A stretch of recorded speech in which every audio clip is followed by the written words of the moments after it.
again. It's a rich thing. Maya Ali, who has become a top actress in Pakistani drama and film industry. The number of followers on her social media has reached millions. She also takes great care of her fans and answers their questions immediately. Maya Ali has been in the showbiz industry for almost 5 to 10 years. And she has also given several successful dramas to the Pakistani drama industry near half a century.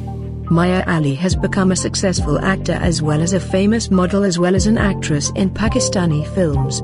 Her film Tifa in Trouble with Pakistani singer Ali Zafar is very popular among the people.